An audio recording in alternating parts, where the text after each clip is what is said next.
Assalamualaikum warahmatullahi wabarakatuh. Waalaikumsalam warahmatullahi wabarakatuh. Innal hamdalillah nahmaduhu wa nashkuruhu wa nasta'inuhu wa na'udzu billahi min shururi anfusina wa min sayyiati a'malina. Man yahdihillahu fala mudilla lahu wa man yudlil fala hadiya lahu. Asyhadu an la ilaha illallah wa asyhadu anna Muhammadan 'abduhu wa rasuluh. Allahumma shalli wa sallim ala nabiyyina Muhammadin wa ala alihi wa sahbihi wa man tabi'ahum bi ihsanin ila yaumil qiyamah. Allahumma inna nas'aluka 'ilman nafi'a wa na'udzu bika min 'ilmin la yanfa'. Allahumma arhamna bil Qur'an waj'alhu lana imaman wa nuran wa hudan wa rahmah. Allahumma arzuqna tilawatahu ana al-lail wa atrafan nahar. Bapak Ibu hadirin jamaah yang dirahmati Allah Subhanahu wa taala, alhamdulillah senantiasa kita bersyukur kepada Allah atas semua nikmat yang telah diberikan kepada kita. Di antaranya adalah nikmat di mana kita hari ini masih dipilih oleh Allah di antara hamba-hambanya yang beriman kepadanya. Kita juga bersyukur yang merahmati Allah, hari ini kita diberikan kemudahan oleh Allah untuk dapat menjalankan serangkaian amalia ibadah. Mudah-mudahan seluruh aktivitas ibadah kita senantiasa diterima oleh Allah Subhanahu wa taala. Amin ya rabbal alamin. Baik Bapak Ibu jamaah yang dirahmati Allah Subhanahu wa taala, mari kita lanjutkan pembahasan tafsir kita di dalam pada surat Al-Baqarah ayat ke-213 ya. Surat Al-Baqarah ayat 213. Seperti biasa mari kita awali dengan membaca ayatnya, kemudian kita terjemahkan dan kita baca tafsirnya. A'udzu billahi minasy syaithanir rajim. A'udzu billahi minasy syaithanir rajim. Bismillahirrahmanirrahim.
بعد ما جاء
wahidah. Dahulu manusia itu adalah umat yang satu. Faba'atsallahu, maka Allah mengutus an-nabiyina, nabi-nabi. Mubasyirina, mereka memberikan kabar gembira, wa mundhirina, dan memberikan peringatan. Wa anzala, dan dia menurunkan, maksudnya Allah menurunkan, ma'ahum, bersama mereka, al-kitab, kitab, bil haqqi, dengan benar. Liyahkuma, supaya mereka itu, supaya nabi itu menghukumi, bainan nasi, di antara manusia, fi makhtalafu fihi, di dalam perkara yang menjadi perselisihan di antara mereka. Wa makhtalafa, dan tidak ada yang berselisih fihi, di dalamnya, di dalam menerima kitab, di dalam menerima para nabi, illal ladzina, kecuali orang-orang yang utuhu, diberikan kepadanya, min ba'di, setelah maja'athumul bayyinat, setelah datang kepada mereka bukti yang nyata. Baghyan bainahum, mereka berselisih di antara mereka. Fahadallahu, maka Allah memberikan petunjuk, alladzina amanu, kepada orang-orang yang beriman, limakhtalafu fihi, apa yang menjadi perselisihan di antara mereka, minal haqqi, dari perkara yang benar, biiznihi, dengan izinnya. Allah memberikan petunjuk kepada orang-orang yang beriman terkait dengan apa yang mereka perselisihkan di dalamnya, yaitu kebenaran, dengan izin Allah. Wallahu yahdi man yasha, dan Allah memberikan petunjuk, man yasha, kepada siapa yang dikehendaki, ila siratim mustaqim, kepada jalan yang lurus. Nah, hadirin yang dirahmati Allah Subhanahu wa taala, ayat ini menegaskan kepada kita tentang diturunkannya nabi, ya. Untuk apa? Untuk menyelesaikan perkara di antara manusia, di mana manusia pada saat itu sering berbeda pendapat terkait dengan kebenaran yang diturunkan oleh Allah Subhanahu wa taala. Diturunkan nabi itu fungsinya adalah yang pertama mubasyirin, memberikan kabar gembira, wa mundhirin, dan peringatan. Itu terjemahan yang benar, ya. Terjemahan yang benar itu adalah mubasyirina, memberi kabar gembira, wa mundhirin, itu memberikan peringatan. Tidak seperti yang disampaikan oleh salah satu penceramah ketika dia mendukung salah satu paslon, ya, kemarin itu, yang menerjemahkan mubasyirina itu nyenengno, wa mundhirin meden-meden. Ini jauh sekali, ya. Mubasyirina itu memberikan kabar gembira, orang yang berbuat kebaikan nanti masuk surga, itu namanya kabar gembira. Wa mundhirina, dan memberikan peringatan, jangan sampai berbuat dosa, nanti kamu dapat neraka. Itu maksudnya. Orang mubasyirina itu senyenengno, singgare guyan-guyu. Gak ada nabi yang bikin gitu, kan. Ceramah sing gagai guyan-guyu. Lek mundhirin sing meden-meden. Biasanya sing meden-meden ini, masuknya ke situ. Wahabi dan seterusnya gitu. Nah, itu. Kemarin kan gitu yang sempat viral sing penceramah salah satu pendukung paslon sing rambutnya gondrong itu. Dia jangan tahu siapa itu. Senang nih kocok ireng barang itu, ya. Itu menerjemahkan mubasyirina itu apa namanya? Nyenengno. Makanya kita terus menyenangkan masyarakat, DKI makan gratis. Nah, kayak gitu akhirnya jebulnya ke situ kemarin itu. Ya, jebulnya ke situ. Loh, kok aneh ini gitu loh, ya. Kok aneh. Padahal mubasyirina itu artinya basyara, memberi kabar gembira. Wa mundhirin, indar, itu artinya adalah kan meden-meden. Ya, masa meden-meden. Gimana ini maksudnya ya? Dan itu nanti kemudian banyak yang mengkritik ya apa yang disampaikan beliau. Nah, jadi hadirin jamaah rahmati Allah itu ya, jadi di sini disebutkan kana nas ummatan wahidah. Pada awalnya manusia itu satu. Ini dalam tafsir Ibnu Katsir disebutkan rawa Ibnu Jarir.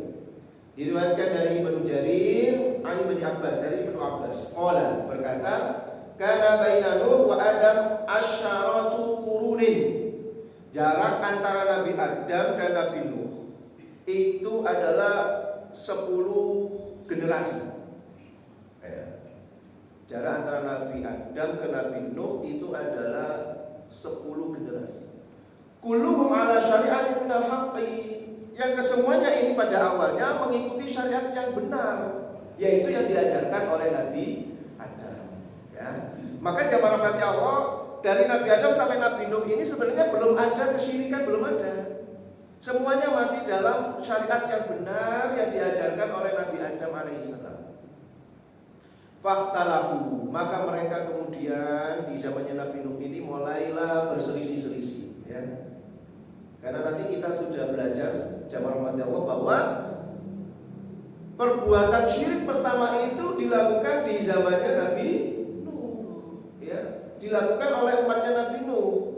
Yang awalnya sebelum ada Nabi Nuh itu ada orang-orang yang soleh, mereka meninggal dunia.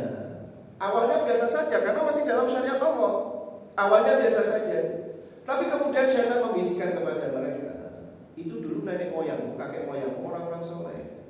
Kalau kamu nggak kasih nama dia, hilang kok akhirnya. Akhirnya misalnya dikasih nama awalnya, dan itu tidak masalah. Ya, awalnya tidak masalah. Nanti kemudian datang generasi berikutnya dibisikin lagi oleh syaitan. Itu dulu orang yang ada namanya itu adalah orang soleh. Kalau kamu ingin berdoa kepada Allah, maka bertakarublah dengan mereka, berwasilahlah dengan mereka. Mulailah ada semacam upacara di kuburan mereka. Lama-kelamaan setan memberikan bisikan lagi, buatlah patung mereka supaya kamu lebih dekat dengan Allah. Mulailah mereka membuat patung, dan saat itulah kemudian mereka melakukan penyembahan pertama kali kepada berhala. Oh, setan itu halus, gak langsung saat itu. Betapa sabarnya setan itu menggelincirkan manusia. Ya, generasi pertama biarkan aja. Nanti baru generasi berikutnya ya dibisikin.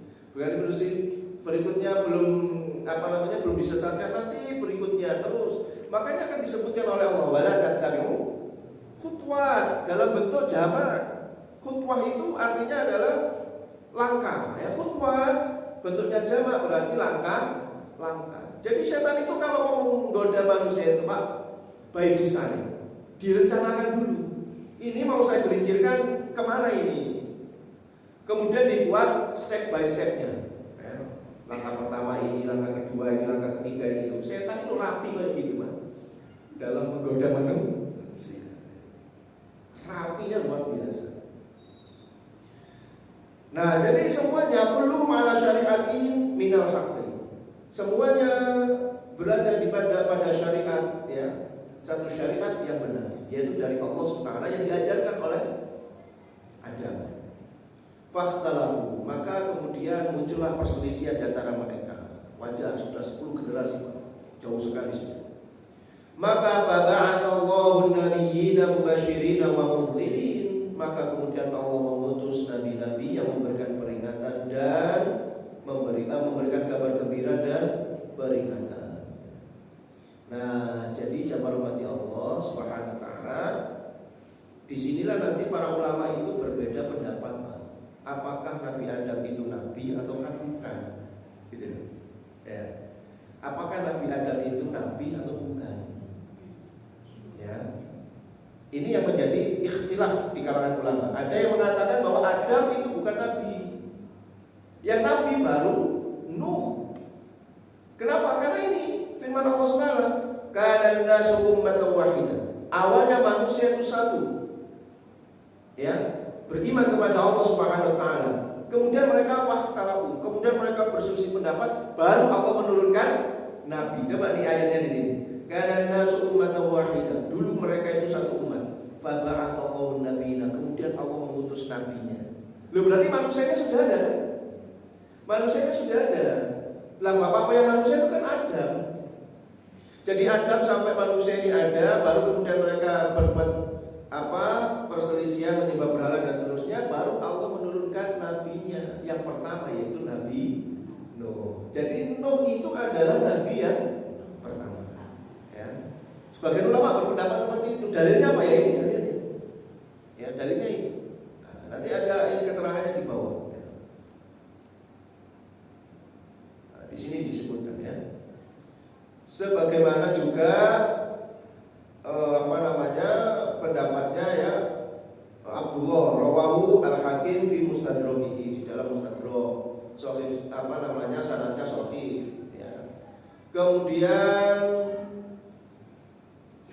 ini disebutkan di sini. Wa qala Abdul Razzaq berkata akhbarana Ma'mar an Qatadah fi qawlihi, yang menceritakan kepada saya Ma'mar dari Qatadah di dalam firman Allah Ta'ala, kana nasu ummatan wahidah qala kanu 'alal huda jami'an. Ar-Razzaq mengatakan mereka semuanya di atas petunjuk, semuanya di atas petunjuk. Fa ba'athallahu an-nabiyina, maka kemudian Allah mengutus nabinya. Fa kana awwal man bu'itha Nuhan, maka yang pertama diutus oleh Allah sebagai nabi itu Nuh.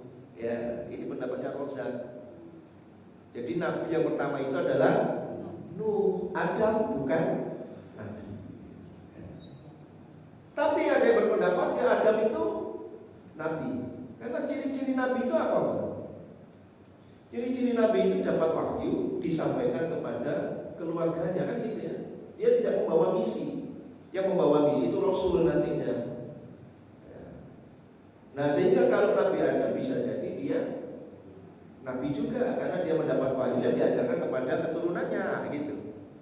Tapi kalau berdasarkan ayat ini, Allah baru mengutus nabi itu ketika sudah mulai terjadi kerusakan, terutama masalah akidah. Maka diturunkanlah Nabi Nuh. Maka itulah nabi yang pertama. Jadi ini ada istilah Bapak Ibu ya. Jadi kalau misalnya ada orang mengatakan Adam itu bukan nabi, ya berarti dia mengikuti pendapatnya Abdul Razzaq dan seterusnya. Ini ada di dalam tafsir Ibnu Katsir ya. Nah, hadirin jamaah rahmat Allah, jadi dulunya adalah manusia itu satu di dalam akidah yang lurus ya, menyembah Allah Subhanahu wa taala. Kalaupun ada kesalahan, dosa, tapi dosa itu bukan dosa yang berhubungan dengan akidah. Seperti anaknya Nabi Adam itu kan juga melakukan kesalahan. Ya. Yang namanya Habil itu ya. Itu kan melakukan satu kesalahan di mana saudaranya membunuh saudaranya yang lainnya. Itu kesalahan, dosa. Tapi dosanya tidak berhubungan dengan akidah. Nah, yang dimaksud di sini itu adalah yang berhubungan dengan akidah. Maka turunlah Nabi dan Rasul untuk memberikan kabar gembira itu tadi. Kana nasu jama'atan wahidatan. Dulu manusia itu satu kelompok, satu jamaah. Muttafiqina 'ala al-imani billah, mereka bersepakat satu di dalam keimanan kepada Allah. Tsumma ikhtalafu fi dinihim, kemudian mereka berselisih di dalam agama mereka. Nah, ini jamaah umat Allah nanti diambil faedah oleh para ulama bahwasanya orang itu memang seperti itu. Semakin dia jauh dari petunjuk Allah, semakin dia jauh dari ilmu Allah, akan semakin terjadi banyak kerusakan gitu. Ya. Semakin dia jauh dari petunjuk Allah, semakin jauh dari hidayah Allah, maka semakin banyak dia melakukan kerusakan. Makanya kalau manusia itu jamaah rahmati Allah, ya, sudah lama tidak dikasih siraman rohani, peringatan-peringatan seperti ini, itu nanti akan sering berbuat dosa lama-lama. Maka penting adanya pengajian, kita hadir di kajian itu penting. Walaupun mungkin kita mampunya hadir itu kan tidak semua orang sama ya. Ada orang yang mampu hadirnya seminggu bisa, Ada orang yang mampu hadirnya itu mungkin seminggu 2 kali atau 3 kali. Bahkan ada yang mungkin 1 bulan sekali. Yang penting harus hadir untuk mendapatkan kajian. Bahkan Imam Al-Ghazali itu menyebutkan kalau orang itu tidak menerima siraman ya kerohanian, tidak mendapatkan ilmu hidayah dari Allah selama 40 hari, maka keraslah hatinya. Hati dia apos, wangel kadang-kadang gitu ya. Makanya penting sekali adanya pengajian itu, alhamdulillah jenengan. Ya, harus hadir itu. Walaupun mungkin bisanya ya namanya orang kesibukannya masing-masing ya. Ada yang bisa hadir seminggu, ya. Ada yang 1 minggu 2 kali, ada yang 3 kali, kok terserah. Nah, dengan masuknya itu tadi, Pak, hati kita akan lembut. Nah, kasusnya umat manusia zaman dulu kan gitu. Setelah Nabi Adam wafat, nggak ada Nabi lagi. Lama, ya. Lama Allah nggak menurunkan. Karena lama tidak adanya siraman-siraman, petunjuk-petunjuk irsyad dari Allah Subhanahu wa taala, orang mulai semakin aneh-aneh. Ya, mulai aneh-aneh. Begitu sudah mulai aneh-aneh diturunkan Nabi, kan gitu. Makanya kalau negara kita ini sudah mulai aneh-aneh, itu mulai ada petunjuk Allah sudah. Petunjuk Allah ada, tapi tidak digunakan dengan semestinya. Al-Quran dan Sunnahnya masih ada, tapi itu mahjur. Kan Rasulullah SAW itu berdoa kepada Allah, mengadu kepada Allah. Rabbi inna qawmi takhadhu hadzal qur'ana mahjura aw kama qala. Dalam Al-Quran ini ungkapan Rasulullah yang direkam oleh Allah Subhanahu wa taala dijadikan di dalam Al-Quran. Rasulullah mengatakan, ya Rabbi, wahai Allah, sesungguhnya kaumku ini menjadikan Al-Quran itu mahjura, sesuatu yang disia-siakan. Ada Al-Qurannya tapi tidak dijadikan petunjuk. Akhirnya jauh dari tuntunan Allah Subhanahu wa taala. Fab'atsallahu nabiyyina du'at lidinillah. Maka Allah mengutus nabi-nabinya untuk sebagai doa, sebagai dai-dainya Allah, mengajak orang lain itu untuk kembali kepada agama Allah. Dengan cara apa? Mubasyirina man ata'allahu bil jannah, memberikan kabar gembira bagi siapa yang taat kepada Allah bil jannati, dengan surga. Wa muhadzirina man kafara bihi wa asawna, dan memberikan peringatan kepada orang-orang yang kufur kepada Allah dan yang bermaksiat akan mendapatkan neraka. Jadi memang dakwah itu ya balance. Ya ono dakwah itu yang menceritakan tentang pahala, ben wong seneng. Kadang-kadang orang itu suka karena ada balasannya, kan betul ya. Apa kok sholat duha rakaat itu balasannya seperti ini, pahalanya ya maksudnya. Nanti kalau sholat duhanya 4 rakaat, pahalanya seperti ini. Mulai muncul surat Al-Waqi'ah, cek sufi, macam-macam gitu kan. Itu motivasi ya. Itu memberikan kabar gembira, mubasyirin. Tapi juga jangan mubasyirin dong.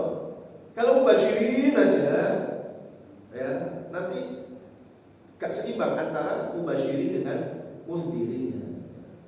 Ketika itu juga harus diberikan peringatan. Diberikan peringatan ya. Nanti kalau ibadahnya nggak ikhlas, malah nggak diterima oleh Allah. Akhirnya yang tadinya mengharap balasan dunia, malah inginnya mengharap balasan akhirat. Nah, seperti itu harus ada balance. Wa anzala ma'ahul kitaba kutubas samawiyah, dan Allah menurunkan bersama mereka al-kutubas samawiyah, ya kitab-kitab samawiyah, langit. Maksudnya adalah kitab memang diturunkan dari Allah Subhanahu wa taala. Bil haqqi, dengan benar. Awalnya Pak, kitab suci itu benar, betul-betul suci ya. Semuanya.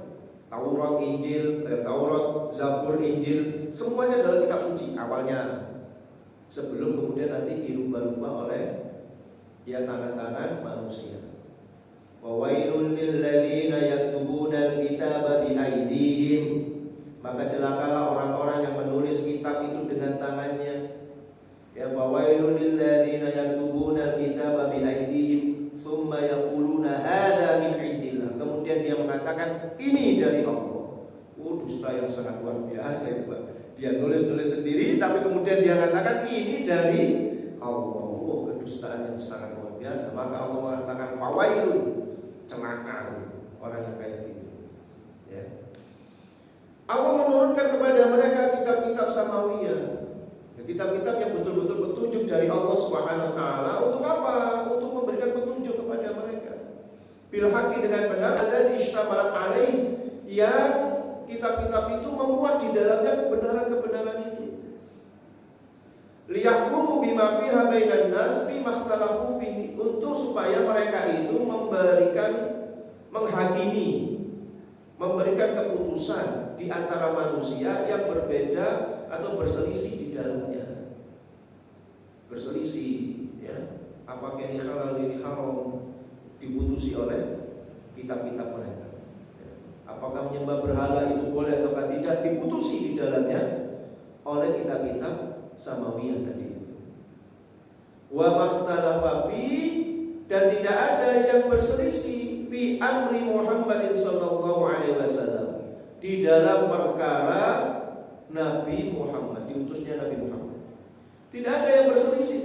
Kitab-kitab itu nggak ada yang berselisih antara Taurat, Zabur, Injil, nggak ada yang selisih, semuanya sama. Semuanya ada kabar gembira, ada kabar berita bahwa akan ada Nabi akhir zaman, dan itu sudah disampaikan sejak zaman dulu. Nabi-nabi dulu sudah menyampaikan bahwa nanti akan ada Nabi akhir zaman, umatnya itu adalah umat yang spesial terus. Ya, bahkan Nabi Musa saja itu pernah berharap kepada Allah supaya jadi nabi, supaya jadi umat akhir zaman. Kenapa? Karena banyak sekali keutamaan-keutamaannya. Ibadahnya tinggi, tapi pahalanya besar. Itu keistimewaannya umat akhir zaman, umatnya Nabi Muhammad. Itu semua sudah diterangkan oleh Allah di dalam kitab, yaitu kitab samawiyah, kitab yang memang turun dari Allah. Sudah diturunkan. Kok sekarang nggak ada misalnya? Ya, itu berarti ada penyelewengan di dalamnya. Ya, ada penyelewengan. Dan sering saya sampaikan ya di dalam surat Al-Baqarah juga, di mana Allah Subhanahu wa taala berfirman, alladzina atainahumul kitaba ya'rifunahu kama ya'rifuna abna'ahum. Orang-orang yang diberikan kitab itu mereka sadar, mereka mengetahui. Ya. Mereka mengenal Nabi Muhammad seperti mereka mengenal anak-anak mereka sendiri. Saking jelasnya ciri-ciri yang disebutkan oleh Allah terkait dengan Nabi akhir zaman itu dalam kitab-kitab samawi.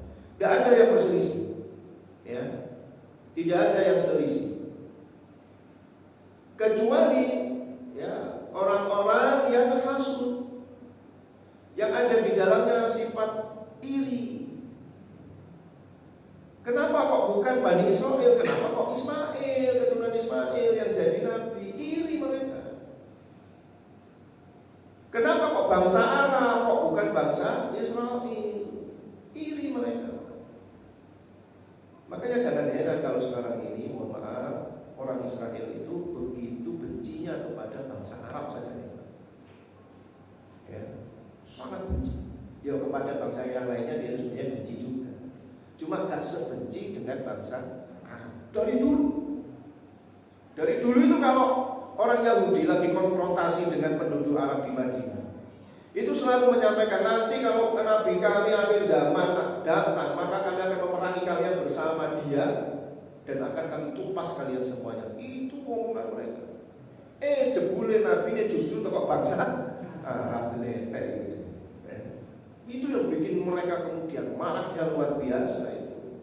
Sampai berita-berita tentang kenabian Nabi Muhammad dihapus, dibuang, disobek, macam-macam cara mereka. Diganti, ya, macam-macam yang mereka lakukan. Saking bencinya sampai hari ini. Loh, kalau sampai hari ini kemudian ada bangsa-bangsa Arab di Timur Tengah sana menjalin hubungan kerjasama dengan Israel, keliru itu sebenarnya. Mereka aja nggak suka sebenarnya. Nah, seperti itu. Sudah dari dulu. Hasud mereka, hasud. Ada hasad. Illal ladzina atahumullahu tawratana. Yang ikhtilaf tadi yang berselisih terkait dengan perkara Nabi Muhammad itu tidak ada kecuali orang-orang yang telah Allah berikan kepada mereka Taurat. Awalnya itu dari ketika mereka diberikan Taurat. Wa arafu ma fiha minal hujaj wal ahkam, dan mereka mengetahui hujah-hujah, argumentasi-argumentasi, wal ahkam, dan hukum-hukum. Mereka tahu dalil-dalilnya jelas. Ya, dalil-dalilnya jelas. Ini haram, ini halal, ini syirik, ini tidak, ini Nabi Muhammad jadi jelas semuanya. Hukum-hukum juga jelas semuanya. Fawafaqallahul mu'minina bifadlihi. Kemudian Allah Subhanahu wa taala ya memberikan petunjuk kepada orang yang beriman, mencocokkan orang yang beriman ini dengan kitab yang benar. Bifadlihi, dengan kemuliaan Allah, ila tamyizil haq, ya, untuk mengetahui yang benar minal batil, untuk membedakan, bisa membedakan mana yang hak, mana yang batil. Maka hanya orang beriman, hanya orang beriman yang bisa membedakan ini benar, ini salah. Ya. Dan itu atas bifadli, atas kemuliaan Allah. Memang Allah yang memberikan petunjuk. Wa ma'rifatul makhtalafu, dan pengetahuan terhadap apa yang menjadi perselisihan di antara mereka fihi, di dalamnya. Wallahu yuwaffiq, dan Allah memberikan taufik, memberikan petunjuk man yasha, bagi siapa yang dikehendaki min ibadihi, dari hamba, ila thoriqi mustaqimin, kepada jalan yang lurus. Jadi sebenarnya jamaah rahmati Allah, dulu awalnya manusia itu satu dalam akidah, sama, akidahnya sama. Ya, tidak ada yang berselisih di dalam, tidak ada, semuanya sama. Kemudian mereka berbuat kerusakan, mulai menyimpang dalam urusan akidah. Ya. Terus akhirnya diturunkanlah nabi. Begitu turun nabi, ikhtalafu mereka, berselisihlah mereka ini dengan turunnya Nabi, karena Nabi mengatakan, yang kamu lakukan itu tidak benar, itu salah. Mereka berselisih. Di antara mereka ada yang manut kepada nabinya, mengikuti apa yang disampaikan oleh nabinya bahwa ini salah, mereka manut. Di antara mereka ada yang menentang nabinya. Itu sampai sekarang ini seperti itu. Ada yang taat dan ada yang menolak. Ada yang mereka itu sami'na wa ata'na, sam'an wa ta'atan, mereka mendengar yang taat apa yang ada di dalam Al-Quran. Ada yang berusaha untuk menyelisihinya. Dari dulu sudah itu. Tetapi tidak ada yang berselisih seperti itu, kecuali mereka telah diberikan kitab petunjuknya, bahwa petunjuk ini mengarahkan kepada kebaikan, tetapi petunjuk itu menyelisih hawa nafsunya. Maka kemudian ada di antara mereka yang lebih mengikuti hawa nafsunya daripada petunjuk kitab sucinya. Karena kitab suci tidak sesuai dengan hawa nafsunya, dirubah-rubah kitab suci ini. Untungnya Al-Quran itu dikasih jaminan oleh Allah, inna nahnu nazzalna dzikra wa inna lahu lahafidz. Kamilah yang menurunkan al-dzikra, kami yang menurunkan Al-Quran itu, dan kami yang menjaganya. Ini garansi dari Allah. Makanya kalau ada orang mengatakan bahwa Al-Quran yang kita pakai sekarang ini palsu, ya, karena dulu itu kan sejarahnya pengumpulan Al-Quran itu kan yang terakhir di zamannya Utsman bin Affan, ya. Karena saat itu terjadi banyak sekali dialek-dialek ketika membaca Al-Quran. Dialek Arab itu kan banyak sekali, Pak. Ya, dialek Arab itu banyak sekali. Masing-masing mereka itu cara membacanya berbeda-beda. Ya, cara membacanya berbeda-beda. Sampailah hampir terjadi pembunuhan di antara mereka, perang di antara mereka gara-gara bacaan yang tidak sama. Kemudian ada juga di antara mereka yang Al-Quran itu ditambahi dengan ucapan sahabat. Jadi sahabat kocok terus nerang nih, itu dianggap ayat Al-Quran juga, dibaca juga akhirnya. Wah, ini para penghafal-penghafal di kalangan sahabat ini mulai risau nih. Waduh, kalau seperti ini nanti Al-Quran tidak tahu mana yang asli, mana yang enggak. Ya. Akhirnya mereka bersepakat mengadukan hal ini kepada Khalifah, kepada Utsman bin Affan. Itu hampir saja mereka perang, sudah mau mencabut senjata. Bacaanmu keliru, singkatnya benar. Kata yang sana, salah, punya saya benar. Karena kan setelah wafatnya Rasul kan sahabat itu disebar ya kan. Ada yang ke Irak, ada yang ke mana saja ya, ke Syam, ke Yaman. Mereka mengajarkan Al-Quran itu. Ya. Kemudian bercampurlah dengan dialek-dialek itu ya. Ya sama lah dulu ya, ketika awal-awal Islam datang ke tanah Jawa itu kan juga bercampur dengan dialek kita. Ya. Sehingga wong gak iso muni Muhammad jadi Muhammad, kalau tadi iya kan, itu dialek kan itu namanya. Kayak iso muni Muhammad jadi Muhammad, ya. Kayak iso muni alamin jadi ngalamin, ya. Kayak iso muni Yusuf jadi Ojo, ya. Itu dialek namanya. Loh, dialek-dialek ini kemudian ada yang diterima, ada yang tidak bisa diterima. Wes waduh nemen juga diterima. Ya, mulailah kemudian Utsman bin Affan itu memerintahkan untuk mengumpulkan Al-Quran yang ada di tangannya kaum muslimin. Kemudian dikembalikan kepada bahasa yang asli, ya, di mana Rasulullah itu ya adalah bangsa Quraisy, maka pasti Al-Quran itu diturunkan dengan bahasa bangsa Quraisy. Sehingga yang lainnya yang tidak sama dengan bahasa Quraisy dibakar, digantilah Al-Quran yang sekarang ini disebut Mushaf Utsmani. Tapi orang-orang yang tidak suka mengatakan bahwa yang ditulis oleh Utsman itu adalah berdasarkan dirinya sendiri. Sehingga Al-Quran yang sekarang itu palsu menurut sebagian orang, ya, Masya Allah. Padahal sudah jelas itu bahwa Allah yang menjaga Al-Quran, bukan kan Utsman itu orang yang hafal Al-Quran. Di situ juga masih banyak menghafal Al-Quran.